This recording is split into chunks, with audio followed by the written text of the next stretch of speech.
Olá, pessoal. Eu sou o Fábio, estou aqui fazendo uma live para contar um pouco para vocês do que aconteceu comigo, né? Eu tive autorização da espiritualidade para estar falando aqui com vocês, porque o tema é muito importante.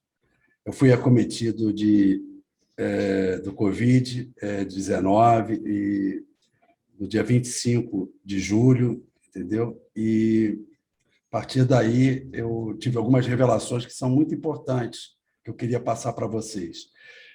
Logo no dia de 25 para 26, eu tive um sonho com Nanã, e dia 26 de julho é o dia de Nanã, Nanã Buroquê, Saluba Nanã. Então, eu tive esse sonho com Nanã Buroquê, e nesse sonho, como não conhecia a lenda, não sabia muito sobre Nanã Buroquê, eu sou um filho de Ogum, né? E depois, no decorrer, eu vou contar algumas histórias para vocês da lenda, né? Como não sabia muito, eu fiquei muito assim impressionado, querendo anotar as coisas na hora, ou gravar na minha consciência, e eu não conseguia. E aí eu recebi uma orientação, que eu acho que partia dela, que ela dizia para mim que eu procurasse, no amanhecer, que eu iria saber e encontrar tudo sobre a história dela e sobre essas mensagens importantes que eu estou aqui para passar para você. Então, eu quero aqui exaltar para você Nanã Buroquê. Ela é pouco cultuada nos terreiros africanos, né, por sua história de respeito e poder, né? Nanã é uma velha poderosa e séria, né, na Umbanda, né? E a história dela se resume, né, porque eu não, tem muitos detalhes.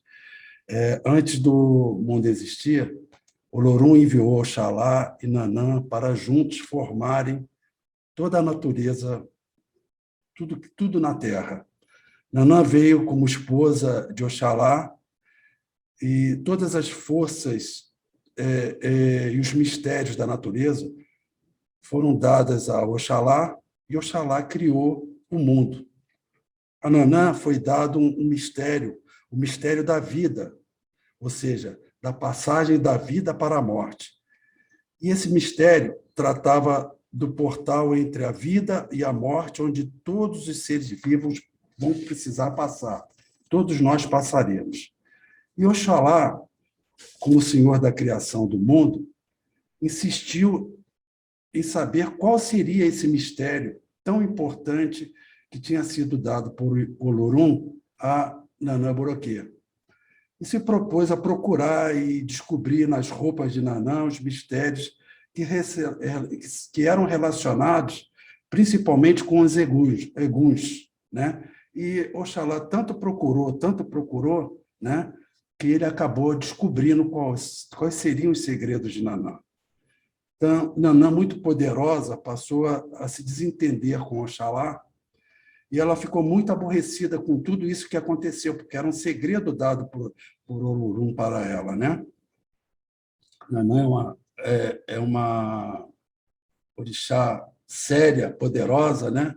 Então, Olorum resolveu castigar os dois, tanto Oxalá como Nanã, e permitiu a Nanã que ela tivesse seu próprio reino, que jamais pudesse ser habitado ou visitado por qualquer outro orixá.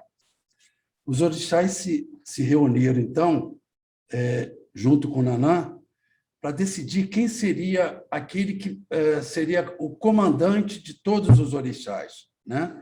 E decidiram que o orixá que dominaria todos os caminhos seria o orixá Ogum, por ser o senhor dos metais, por ter as armas, e o aço e o ferro, e que a sobrevivência de todos que estavam sendo criados, precisariam das armas e das forças de Ogum. Então, por isso, decidiram que Ogum seria, então, aquele que iria guiar os caminhos de todos os orixás aqui na Terra. Então, a Nanã não concordou com isso, se recolheu ao seu reino e se isolou dos outros orixás. Uma certa vez, Ogum, a caminho de um dos seus Humaitais, né, que eram seus campos de batalha, precisava passar pelas terras de Nanã. Então, ele, com toda a sua força, com toda a sua coragem, com todas as suas armas, tratou de entrar. E, quando ele tentou entrar no reino de Nanã, ele encontrou com Nanã. E Nanã lhe disse: se você quer entrar, peça licença. E Ogum não obedeceu, porque ele era considerado como aquele que guiava todos, e não existia caminho fechado para ele. Então, ele começou uma luta ferrenha para entrar, e aí uma massa de lama lhe envolveu de tal forma que ele, no desespero, Ogum foi forçado a desistir. Quase morreu e teve que voltar e pegar nova direção para chegar nesse Humaitá que ele estava querendo ir. Nos terreiros, normalmente, não se toca para Ogum, não se cultua Ogum quando se faz homenagem a Nanã, porque acabou criando uma certa resistência entre Ogum e Nanã, por causa desse fato que aconteceu nessa lenda, nessa história, né? E Nanã é a orixá mais temida, é a orixá mais poderosa e mais respeitada, né? É a Senhora da Morte, como diz, mas não é Senhora da Morte, é a Senhora que realmente guia a todos nessa terra, a todos aqueles que são seres vivos, principalmente os seres humanos, nessa passagem da vida para a morte, né? E o Nanã é vamos dizer assim, uma orixá tão poderosa que tudo que é dela e ninguém tira, e o reino dela ninguém entra. E ninguém entra se não tiver a autorização dela. Então, o que eu queria dizer para vocês, que são frequentadores do Tujal, que são médios do Tujal, né? Queria dizer para vocês que nós recebemos uma graça muito grande que foi descoberto agora nessa revelação que eu tive de Nanã, da gente estar hoje habitando, né, por ordem e consentimento de Nanã, né, o reino de Nanã, porque o local onde nós estamos, que é um local de mangue, né, é considerado como o reino de Nanã. E por a gente estar ali, a gente tem um consentimento, né, de um orixá muito poderoso, muito firme, e o lugar onde nós estamos revela proteção para todos nós. Proteção para quê? Para que a gente possa prestar caridade, fazer o bem, entende? E não ser olhado por ninguém que possa vir atrapalhar o nosso trabalho. Por isso, essa proteção que Nanã nos dá, de ter aberto o reino dela, para que o Tujal fosse colocado nesse reino, essa força que ela nos dá de nos manter dentro desse reino dela, nos fortalece cada vez mais a fazer os trabalhos que o Lorum definiu para todos nós. Então, nós estamos abençoados no reino de Nanã, e era essa história que eu queria passar para vocês, de satisfação, de alegria.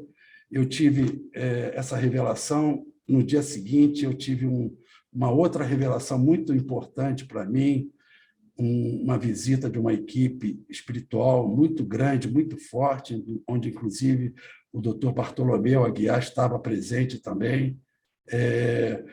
E eu, em 2 dias, me senti curado, me senti muito bem, e depois tive que continuar tomando os remédios até o 5º dia, e hoje eu me sinto completamente curado da Covid-19 e pronto para atender toda aquela necessidade que a espiritualidade tem, toda a necessidade que os meus guias têm de trabalhar.